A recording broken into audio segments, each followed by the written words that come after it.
All right, so chain rule is probably one of the most complicated rules for people to get their hands around. And that's when this is the last major rule we have to know. And it's really about when functions are inside of another functions. For example, if I have sine of x squared or square root of e to the x or tangent of 10 to the x, in general, we have a function inside of another function by function composition, if you remember that from your pre-calculus days. And so chain rule is how we handle that kind of scenario. Like we know the derivatives of sine and we know the derivatives of x squared, but if I put x squared inside of the sine, then how do I handle that, right?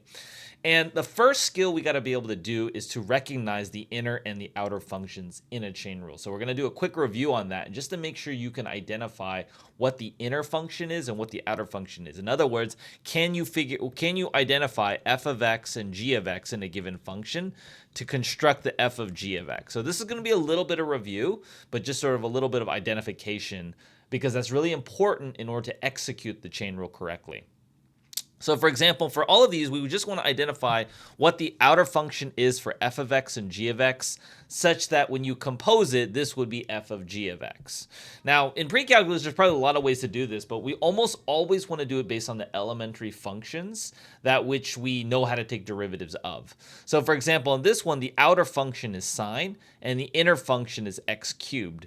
So g of x is always the inner function. So we say g of x would be x cubed, and f of x would just be sine of x, right? And that's because if you do f of g of x, right, just to illustrate this, replacing the g of x, you get f of x cubed.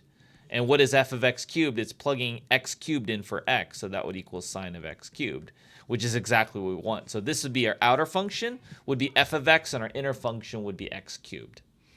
How about e to the 5x? This is a little bit tricky because some people don't recognize that, but you have a 5x embedded into it. So the outer function is e to the x, and then the inner function is 5x, like this.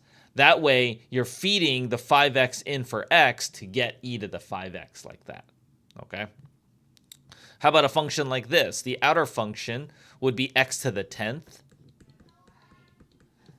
and the inner function would be something that you're putting in for x, which in this case would be 3x plus 4. And the whole idea of when you're doing this kind of thing, and that's because if you plugged in 3x plus 4 in for x here, you would get that part there, right? And so the whole idea of doing this is you want to make sure that the outer function and inner function are things that you can take the derivative of, okay? Like you know how to handle the derivative of it, okay? This one's tricky for some people to recognize because sine squared, you got to remember this is a shorthand for sine of x quantity squared. So the outer function is actually something squared, and the inner function is sine of x, because if I feed sine of x into this, then I would be squaring the sine. This is not the same as this. Sine of x squared, if I had something like this, then the outer function would be sine of x, and the inner function would be x squared. But that's not what sine squared of x is. It's you're squaring the sine portion of it. It's like it's sine of x and the square. This notation is just to represent that you're doing really this.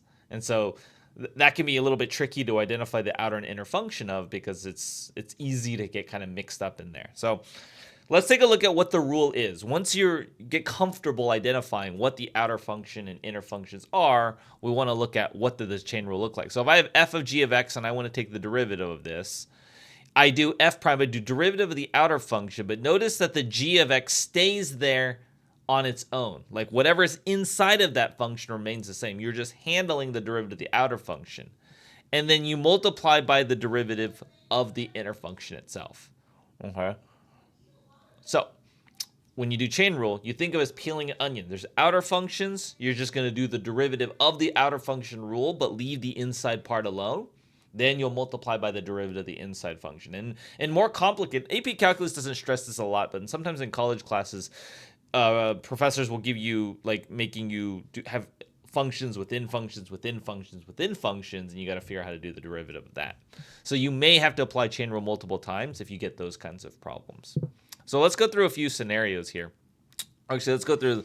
So first, we want to identify the outer function, inner function, do the derivative of the outer function first without changing the inside, okay? And repeat by doing the derivative of the inner function and multiplying by that. So we'll kind of see as it go through some examples. So the outer function is x to the 10th. So when I compute this derivative here, I got to do the power rule, right? Which would be like if I have x to the 10, that derivative would be 10x to the 9. But we're not going to write as x. We're going to leave that inside part alone. That inner function stays there, minus x to the 9th power. So this is me doing the derivative of the outer function being that x to the 10th part, something to the 10th power. And then I multiply by the derivative of the inner function. What was the inner function? What was inside the x to the 10th? The 4x cubed minus x. And that, we do power rule, that's going to be 12x squared minus 1, like that. Okay, so you got to be proficient in your power rule, the previous derivatives to be there. And then that would be our derivative like that. Okay, let's look at this, this function here. Here, the outer function is something cubed. So we're going to do power rule on the outer function, but we got to leave the inside part alone. So if you just look at this portion, it's like I did 3x squared, but instead of x, right, I went from x cubed to 3x squared, but instead of x, I left that inner function there alone in there, right? And then times the derivative of the inside. Derivative, you just go left to right, derivative of natural log of x is 1 over x, and derivative of x squared is 2x, like that. Okay. Let's look at this one. Here, the outer function is e to the something, right? So when you take the derivative, we got to handle the outer function. Derivative of e to the x is just e to that x, right? But then I got to multiply by what was inside the e to the x, which is this guy. The derivative of that would be power rule, 3x squared minus 1, right? Just like that. How about tan of 5x? Well, what's the outer function? Outer function's tangent. Inner function is 5x. So when I take the derivative, I know the outer function is tangent. The derivative of that is secant squared. But don't put secant squared of x, secant squared of 5x. We've got to leave that inner part alone, right? So this handles just the tangent portion, that outer function. And then we say the inner function is 5x, so the derivative of 5x is 5, again by power rule. Again, you got to be proficient with the derivatives of your elementary functions. You got to be proficient in product and quotient rule, and then we're layering this on top of that. Okay. Let's look at some table functions, right? So we have tables of functions, and we have to make sure we can do them symbolically, right? So h prime of x, for example, the way you want to think about it, just notationally, is the derivative of the outer function, but you leave the inside one alone, and then multiply by the derivative of the inside. So when I do h prime of 2, it's going to be f prime g of 2, g prime of 2. And now let's just plug in what's g of 2. G of 2 is negative 4, so this will be f prime of negative 4. G prime of 2 is 3. What's f prime of negative 4? Let's define this whole function. Let's see, f prime. We only have f prime of 2. We don't have f prime of negative 4, so I think I'm missing some information here. 1 second. Okay, added in a few more table entries to say what is f prime of negative 4. That would be down here. That would be 4. So it'd be 4 times 3. That equals 12. Okay, now let's do k prime. So this one's backwards. The outer function's g, so we do g prime. The inner function's f of x, so we leave that alone, and then times the derivative of the inner function. So when I do k prime of 2, it's going to be g prime of f of 2 times f prime at 2. So that's going to be g prime. What's f of 2? So here's 2. F of 2 is negative 1. F prime at 2 is 5. What is g of negative 1? So we had negative 1 here on the x. Just imagine I put it in this table.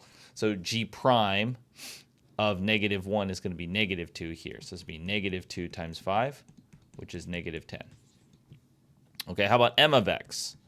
Well, the outer function is f, so the derivative of f is just f prime. We leave the inside part alone now, and then we multiply by the derivative of the inside, which is just 2x. Minus that is 0. So, and then now we're going to plug in 2.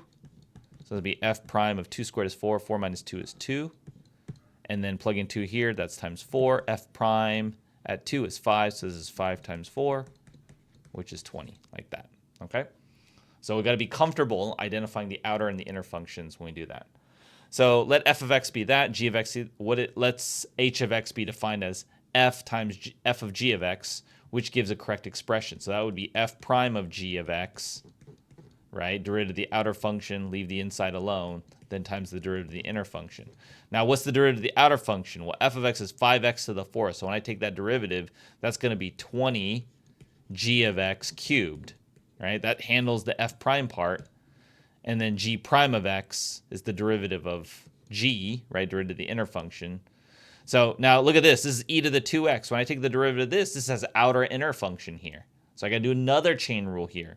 The outer is e to the x, so you just e to the 2x, and the inner function is 2x. So the derivative of 2x is 2.